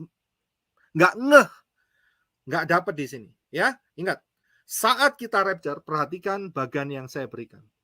Saat kita rapture, setan dibuang, dan saat dibuang kan dia akhirnya mengejar perempuan, dan perempuan disembunyikan selama 3,5 tahun. Masuklah zaman anti Hamasiyah. Dan di dalam zaman anti Hamasiyah tidak ada lagi mempelai Yeshua Hamasiyah. Yang ada hanya orang-orang yang tertinggal. Bisa dilihat? Jadi saat setan dibuang ke bumi, dia yang berkuasa. Dia nggak ada akses lagi untuk menuduh. Ya, kerjaannya sudah nggak ada lagi. Ya, jadi dia tidak akan mendapat kesempatan lagi di Syamayim. Bagaimana dengan di dalam kerajaan 1000 tahun, Pak? Perhatikan. Di dalam kerajaan 1000 tahun, di manakah Satan? Nggak lain adalah dia dibelenggu selama 1000 tahun. Mempelai Yeshua HaMashiach memerintah di dalam kerajaan 1000 tahun bersama-sama dengan Yeshua HaMashiach. Tidak dibutuhkan penuduh lagi. Setan udah kehilangan kerjaan, saudara. Habis kerjanya dia. 3 tahun lagi. Selesai dia, tamat dia riwayatnya dia. Ya, dalam arti apa? Dalam arti dia tidak punya kesempatan lagi untuk ke Syamayim. Tidak bisa. Dalam kerajaan 1000 tahun, dia dibelenggu selama 1000 tahun. Dan bagaimana setelah itu? Setelah itu terjadi perang Gog-Magog, dia dibinasakan untuk selama-lamanya di lautan api. Selesai dengan Satan dan malaikat-malaikatnya. Bisa lihat, tidak akan pernah kembali ke Syamayim. Tidak pernah. Ya, yang berikutnya. Perhatikan, tadi kita sudah sampai di ayat ini kan? Ya, ayat 12. Saya akan bacakan yang biru. Sebab itu bersukacitalah Syamayim dan mereka yang diam di dalamnya. Kenapa? Karena penggosip, pengacau, penuduh sudah tidak ada di sana. Setan udah dilempar. Betul kan? Itu yang bikin masalah, penyakit-penyakit disingkirkan. Nggak perlu setan di Syamayim.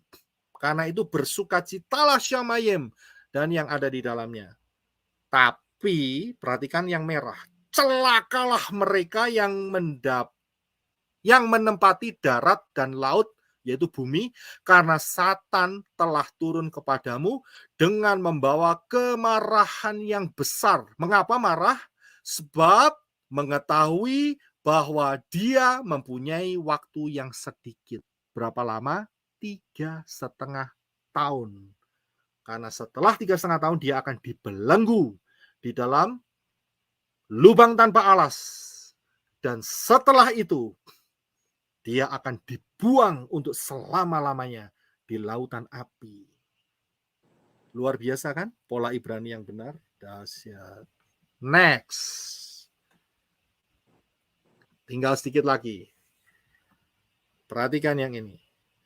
Apakah lambang ini rapture? Perempuan yang diberi sayap burung nasar karena mempunyai 2 sayap burung nasar?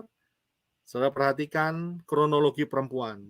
Ya, perempuan ini pertamanya adalah yang diselimuti oleh matahari, bulan, dan bintang dan hamil, mengandung.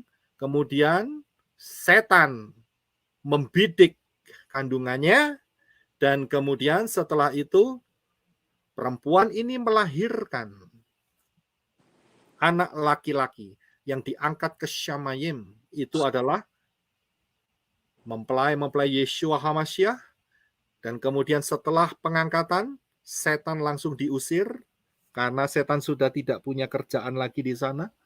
Ya, tidak lagi sebagai penuduh. Ya, kita sudah sampai di sana kan? Dan kemudian setannya marah, si naga marah, ya, si naga marah, dia kejar si perempuan. Ya kan? Kan perempuan masih ada di bumi. Dan kemudian kita lihat kan kronologinya. Kemudian setelah itu si perempuan dikasih burung nasar. Terbang.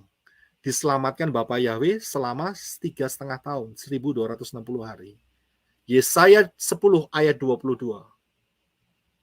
Ya, inilah gambaran daripada perempuan dengan burung nasar. Bisa minta tolong Henok membaca Yesaya 10:22. Sebab sekalipun bangsamu, hai Israel, seperti pasir di laut banyaknya, namun hanya sisanya akan kembali. Yahweh telah memastikan datangnya kebinasaan, dan dari situ timbul keadilan yang meluap-luap. Daniel 12 ayat 1 jelas juga di sana, silahkan. Pada waktu itu juga akan muncul Mikael, pemimpin besar itu, yang akan mendampingi anak-anak bangsamu, dan akan ada suatu waktu kesesakan yang besar atau masa 666, seperti yang belum pernah terjadi sejak ada bangsa-bangsa sampai pada waktu itu. Tetapi pada waktu itu bangsamu akan terluput, yakni barang siapa yang didapati namanya tertulis dalam kitab itu.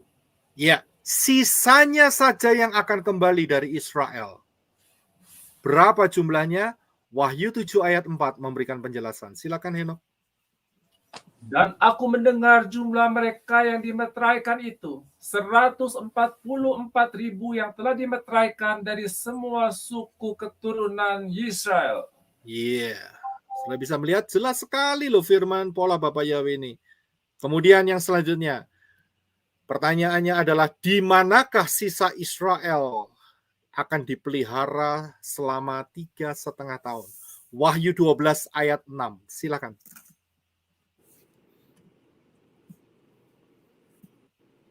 Silakan Henok.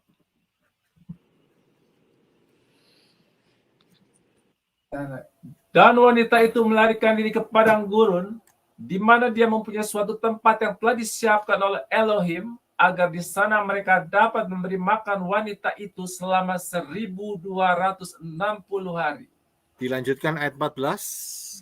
Dan kepada wanita itu telah diberikan 2 sayap raja wali besar, supaya dia dapat terbang menuju padang gurun ke tempatnya, di mana di sana dia diberi makan selama 1 masa dan 2 masa dan setengah masa, jauh dari hadapan ular itu. Perhatikan, di sini saudara bisa melihat perempuan ini, sisa Israel ini, dilarikan ke padang gurun selama 3,5 tahun. 2 ayat menjelaskan dalam fatsal yang sama, diulangin. Di manakah itu? Firman Yahweh, pola Ibrani, menjawab dengan ketepatan yang luar biasa. Perhatikan di sini, yaitu di dalam Yesaya Fatsal 16 ayat 1 sampai 4. Silakan Henok. Mereka mengirim anak domba kepada pemerintah negeri dari Sela atau Batu Karang atau Petra melalui padang gurun ke Gunung Putri Sion. Seperti burung yang lari terbang dan isi sarang yang diusir, demikianlah anak-anak perempuan Moab di tempat-tempat penyeberangan sungai Arnon. Berilah nasihat, pertahankanlah hak. Jadilah naungan yang teduh di waktu rembang tengah hari. Sembunyikanlah orang-orang yang terbuang, janganlah hianati orang-orang pelarian.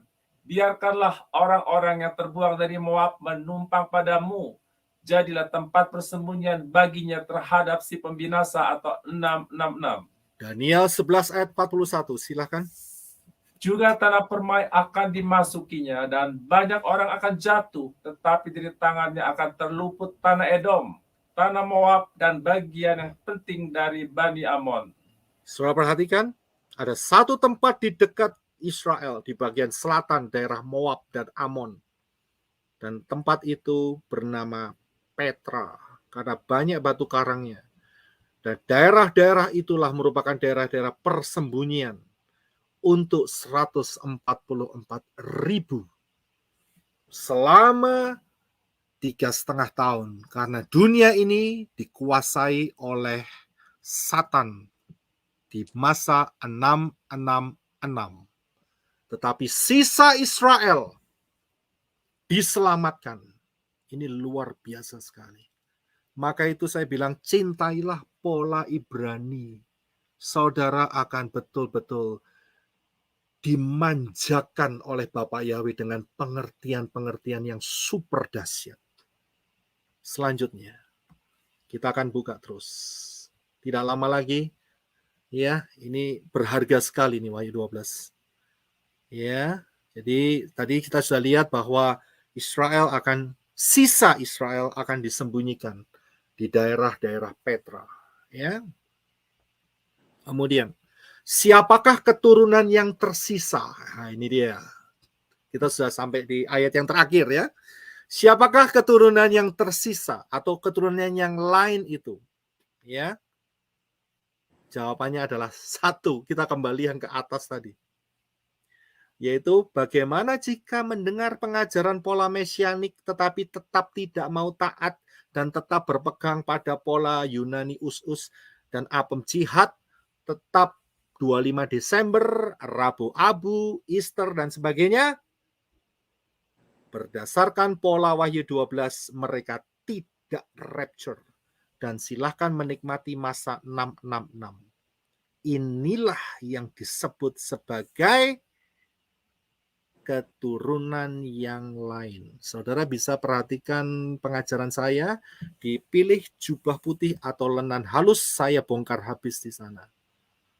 Inilah dia, yaitu siapa yang tertinggal rapture. Keturunan yang tersisa, yang diperangi Satan. Saya perjelas lagi di sini. Yang tidak rapture atau tidak terangkat, diperangi Satan. Jelas Wahyu 12 ini, dahsyat Wahyu 12 ini. Ya. Jadi jangan mengharapkan tidak terangkat. Hati-hati. Ya, jangan berpikir saya tidak terangkat, nanti ada yang namanya second chance, kesempatan kedua.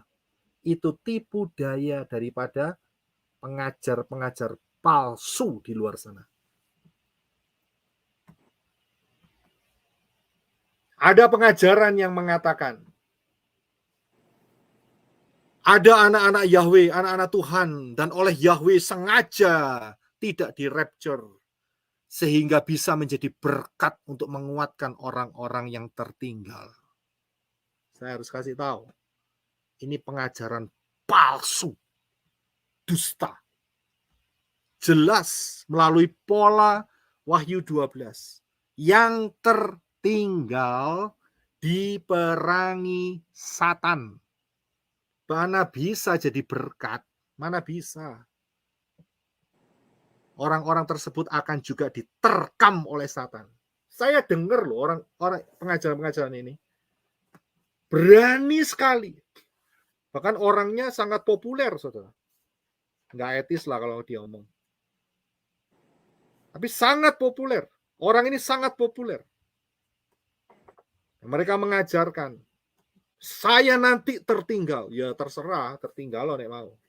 Nek saya nggak mau. Saya mau rapture.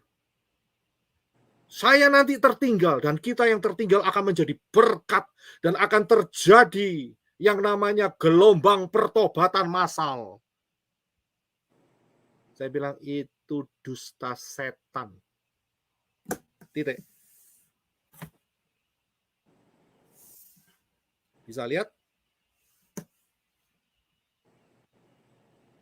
Kemudian ada juga pengajarannya mengatakan pelayanan orang sempurna, 2 saksi Elohim, Wahyu 11. Ini barusan langsung tanya ini, ngetik saya. Shalom, mohon penjelasan dengan 2 saksi yang diutus Elohim pada masa anti Hamasiyah. Perhatikan ya, Wahyu 11 itu, 2 saksi itu dikirim untuk orang Israel. Untuk orang Israel memang impact-nya itu secara global, karena dia punya kuasa untuk menahan hujan saat dia bernubuat. Tapi perhatikan, dia dikhususkan untuk orang Israel, bukan untuk orang Goyim, orang-orang non-Israel, bukan. 2 saksi itu untuk orang Israel. Karena masa orang Goyim itu sudah selesai. Kapan? Saat pengangkatan.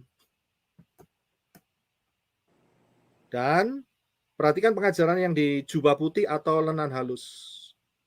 Ya, saudara akan bisa melihat dengan jelas. Saudara mampir di sana, saya nggak harus ngulangin lagi karena panjang sekali di sana.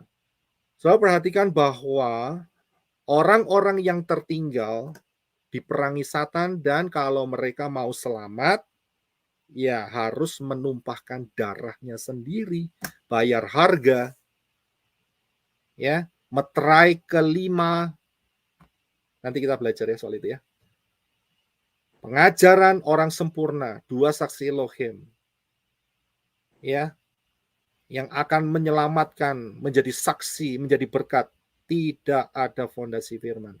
2 saksi Elohim dikhususkan untuk Israel.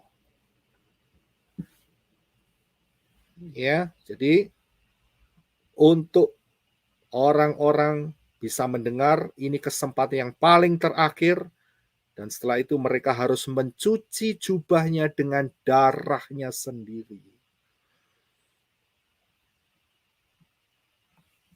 Jadi kita tahu bahwa orang sempurna tidak ada fondasi firman. Kesimpulan. Rangkuman. Yang pertama, yang di rapture adalah orang yang mentaati pola mesianik yang benar. Yang kedua, sepertiga anak-anak Bapak Yahweh akan murtad. Yang ketiga, rapture terjadi sebelum 3,5 tahun. Yaitu terjadi sebelum masa 666. Keempat, Israel sisanya saja yang akan diselamatkan, 144.000. 5, yang tertinggal rapture akan diperangi oleh Satan. Inilah rangkuman Wahyu 12. Sedikit lagi, sadarlah saudara-saudara yang di luar sana, bahwa tahun sekarang kita ini 2023, kalau dihitung sejak kejatuhan Adam dan Hawa, hampir mencapai 6.000 tahun. Dan inilah pola kedatangan Yeshua HaMasyiah. Jangan remehkan. Lebih jelas lagi, saya berikan bahwa kita sudah memasukin cycle Shemitah yang terakhir. 3,5 tahun yang pertama. Di depan kita, tidak lama lagi, akan ada rapture. Sadar. Pola-polanya jelas. Pola-pola yang di luar Ibrani, ya, itu miskin, tidak bisa mengalahkan pola Ibrani yang benar. Luar biasa ini. Yang berikutnya, kita telah memasukin Shemitah, satu cycle Shemitah terakhir. Satu cycle Shemitah 7 tahun. Dan itu kalau dihitung, perkiraan pola ini menunjuk di satu titik. Tahun 2026, rapture akan terjadi. Bagaimana kalau saya belum diselamatkan? Percaya kepada Bapak Yahweh. Ya, keselamatan datang dari bangsa Yahudi. Siapa yang berseru kepada nama Yahweh akan diselamatkan. Amin. Kalau saudara hanya berseru kepada nama Tuhan, Tuhane sopo, begitu. Itu bahasa Polandia, Tuhane sopo, ya. Jadi Tuhannya siapa yang kamu mau menyelamatkan kamu? Tapi kalau saudara jelas pergi ke Yahweh, itu adalah Tuhannya, Elohimnya, sesembahannya Abraham, Ishak, dan Yakub akan diselamatkan. Janjinya pasti. Setelah itu masuk dalam baptisan pembaharuan. Jangan keraskan hati, jangan berlambat-lambatan, sesegera mungkin bertumbuhlah dalam kebenaran firman, setia, jangan murtad, dan sampailah kita kepada pengangkatan. Maranatha, datanglah Yeshua HaMasyiah. Amin.